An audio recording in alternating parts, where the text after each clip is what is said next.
Hello दोस्तों, आज है 20 मई, चुनाव का दिन। आज हम अपने क्षेत्र बक्सी तालाब विधानसभा में बैठे हुए हैं और वोटिंग चल रही है। यहाँ पर तमाम लोग मौजूद हैं। आज इनसे हम बात करेंगे। कुछ लोग वोट डाल आए हैं, कुछ लोग वोट डालने वाले हैं।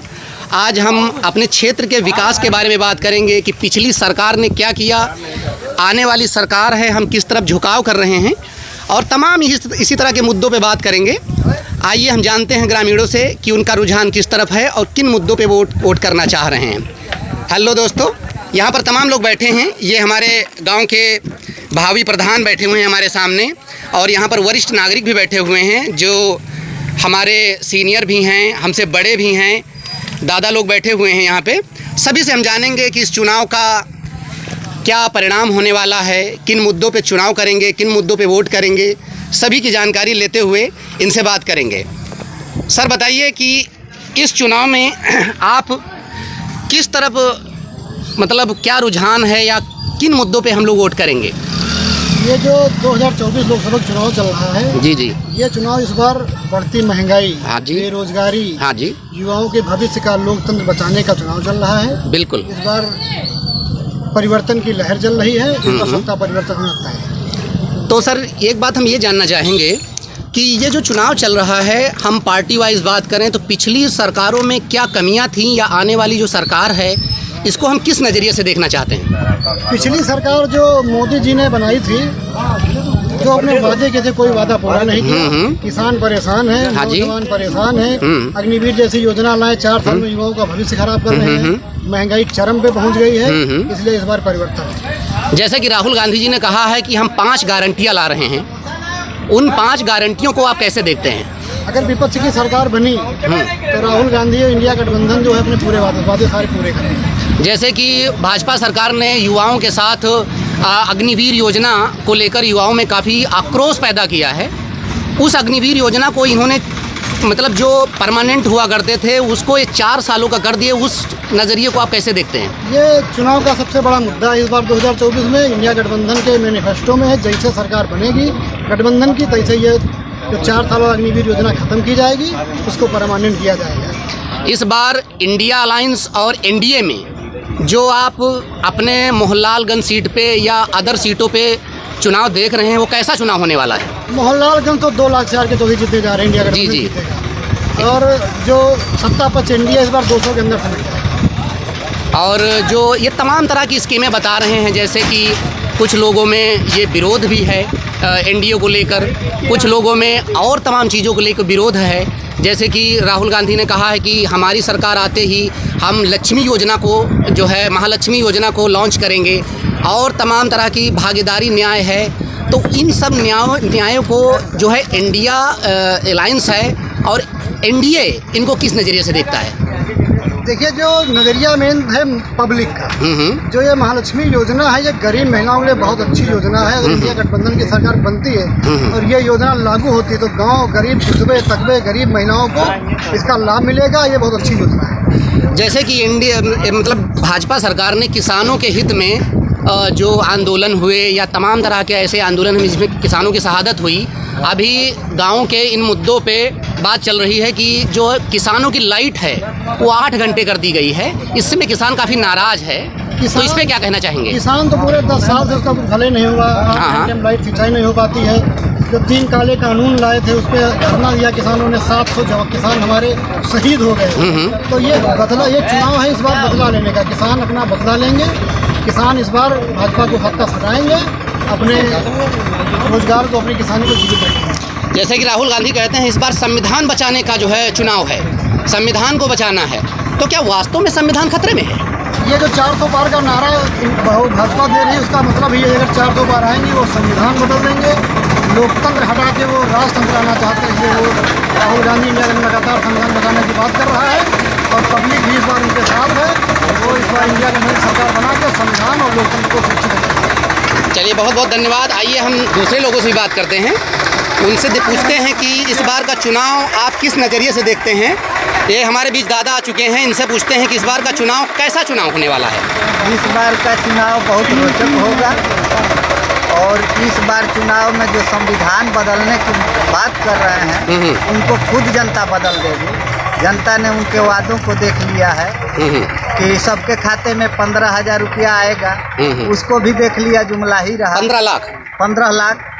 और इसके बाद जो है सरकार जो है ज़्यादा से ज़्यादा प्राइवेटाइजेशन पर जो है ये कर रही है, सब नौकरियों को प्राइवेट कर रही है। तो इस बार मोदी जी भी प्राइवेट आदमी जैसे प्राइवेट हो जाएंगे। अच्छा, पूरी सरकार ही प्राइवेट हो जाएगी। लेकिन मोदी जी तो कहते हैं कि इस बार जो है 400 पार। हाँ, 400 के पार जो सीट बचती है, 543 है लोकसभा की सीट, 400 के पार चले जाइए, 143 बचा। अच्छा। 143 ही वो पा जाए तो काफी है। तो मोदी जी एक बात और कहते हैं कि हम तो फकीर आदमी हैं, झोला लेके चले जाएंगे। हाँ, तो झोला लेके चले जाएंगे। इस बार झोला उनका चेक कर लिया जाएगा कि उसमें क्या क्या लेके जा आप झोला भी चेक कर लेंगे? हर चीज चेक कर लिया जाएगा। और जैसे कि भाजपा सरकार ये कहती है कि हमने सभी के लिए एक समान मतलब न्याय संहिता लाने का काम किया है, उस पर क्या कहना चाहेंगे? वो तो समरसता की बात करते हैं। अच्छा, समरसता की बात करते हैं। और संविधान क्यों लिए है, किस लिए है? जैसे ऊंची नीची जमीन है उसको जो है बराबर किया जाता है तो पैदावार अच्छी होती है। तो संविधान में यही है कि नीचे तबके के लोगों को ऊपर उठाओ, ऊपर तबके के तो ऊपर है ये है, उनको थोड़ा सा जो है मौका दो, नीचे वालों को उनके बराबरी में पहुंचे, तब जैसे पैदावार अच्छी होने लगती है वैसे देश का विकास होगा। जब यहाँ पर 90% लोग गरीब हैं तो सरकार को ऐसा करना चाहिए कि जहाँ पर मान लीजिए 100 में 90 का भला होता है, उसी तरह पूरे देश में है। तो जो सरकार जो ये इंडिया और एनडीए है, तो इंडिया गठबंधन ने ये तय किया है कि ये 90% लोग जो नीचे हैं इनका हम फायदा कराएंगे। कहीं भी जान लीजिए कोई काम कर रहे हैं जिससे ज्यादा लोगों को फायदा होना चाहिए वो करना चाहिए। ये आरक्षण की विरोधी सरकार है, आरक्षण खत्म करना चाहती है। अपने ही झोली में पूरा डीएम, एसपी और कलेक्टर हर चीज तो अपने स्तर पर वो कर रही है, तो इसका विरोध नहीं होगा। लेकिन भाजपा तो ये भी कहती है कि हम राम को लाए हैं, हम उनको लाएंगे। हमको तो ये नहीं समझ में आ रहा है कि कोई का अपने पिता को पैदा कर सकता है, अपने माँ बाप को।